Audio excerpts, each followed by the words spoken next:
அஸ்ஸலாமு அலைக்கும் ரஹ்மத்துல்லாஹி வபரகாத்துஹு.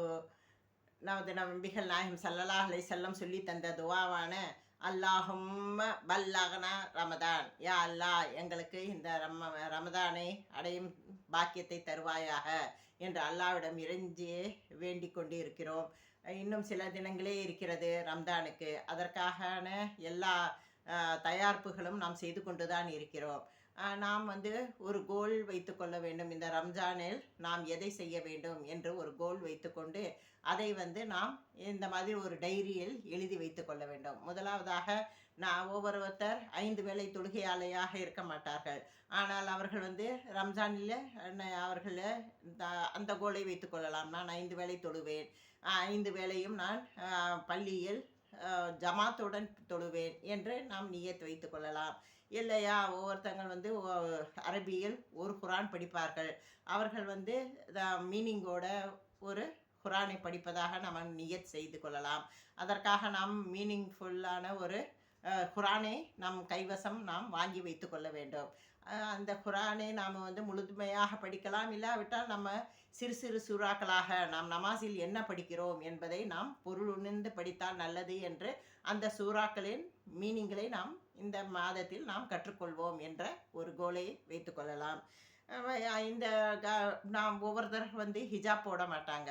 அவங்க வந்து ரம்ஜான்னு நான் அவசியம் ஹிஜாப் போடுவேன் என்ற ஒரு கோல் வைத்துக்கொண்டு நாம் வந்து நியத் செய்து கொள்ள வேண்டும். யா அல்லாஹ், நான் இந்த மாதம் முழுவதும் ஹிஜாப் போடுவேன். ஏனென்றால் இந்த மாதத்தில் ஷைத்தானுடைய குழப்பமோ சூழ்ச்சியோ நம்மை வந்து ஒன்றும் செய்யாது. அதனால் நாம் வந்து ஹிஜாப் போட்டுக்கொண்டால் அந்த மாதம் முழுவதும் போடுவதால் வரும் மாதங்களிலும் நமக்கு வந்து அந்த ஹிஜாப்பை கழட்ட நமக்கு தோணாது. ஏனென்றால் அந்த ஹிஜாப் நமக்கு பாதுகாப்பும் முஸ்லீம் என்ற ஐடென்டிஃபையும் அந்த ஹிஜாப்பால் நமக்கு கிடைக்கிறது. அதனால் நாம் தொடர்ச்சியாக அது போடும் பழக்கத்தை செய்து கொள்வோம். அதற்கு பிறகு நாம் வந்து ஒரு துவாவுடைய லிஸ்ட்டு எடுத்து வைத்துக்கொள்ள வேண்டும். துவாவுடைய புஸ்தகங்கள் இப்பொழுது யூடியூபிலோ அல்லது அமேசான்லேயோ இல்லை ஒரு புத்தக கடையிலையோ எங்கேயும் கிடைக்கிறது.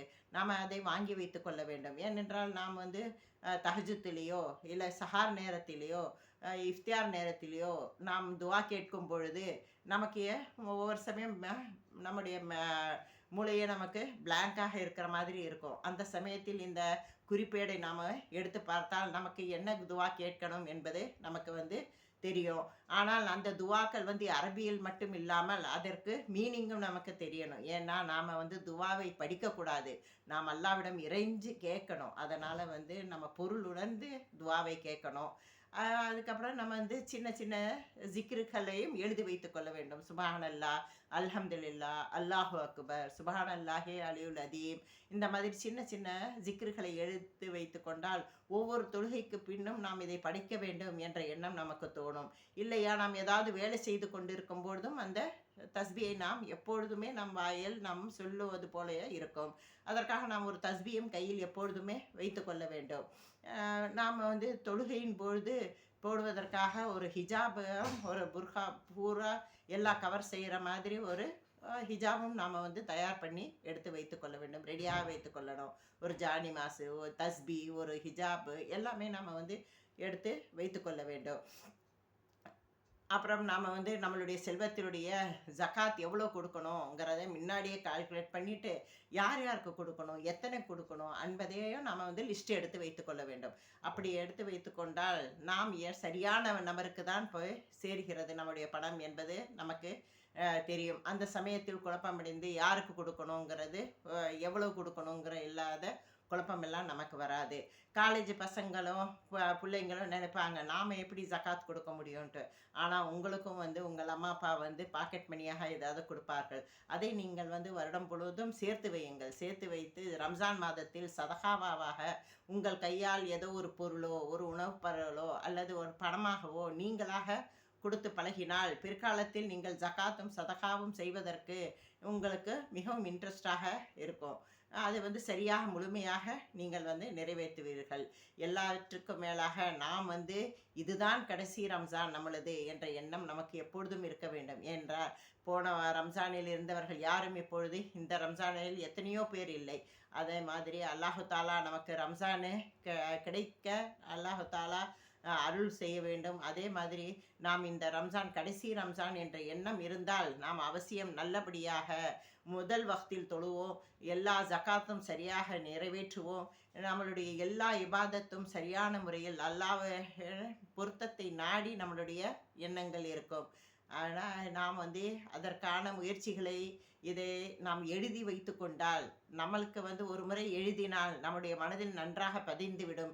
இல்லாவிட்டால் நாம் ஒரு முறை எடுத்து பார்த்தாலும் நமக்கு நாம் எதை விட்டோம் என்பதை கூட எண்ணி நாம் அந்த இபாதத்தை எல்லாம் செய்வோம்.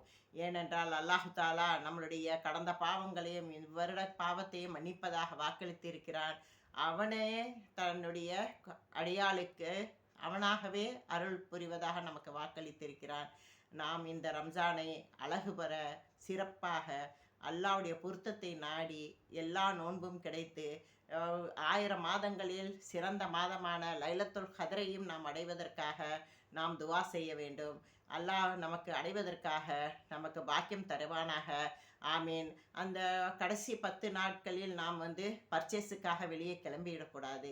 1000 மாதங்களில் சிறப்பு மாதமான லைலத்துல் கதர் அந்த 10 நாட்களில் இருப்பதால் நாம் அந்த 10 நாட்களும் நாம் நன்றாக இபாதத் செய்ய வேண்டும். அவ்வாறு செய்தால் இன்ஷா அல்லாஹ் எனக்கும் உனக்கும் உங்களுக்கும் அந்த மாதம் அவசியம் கிடைக்கும்.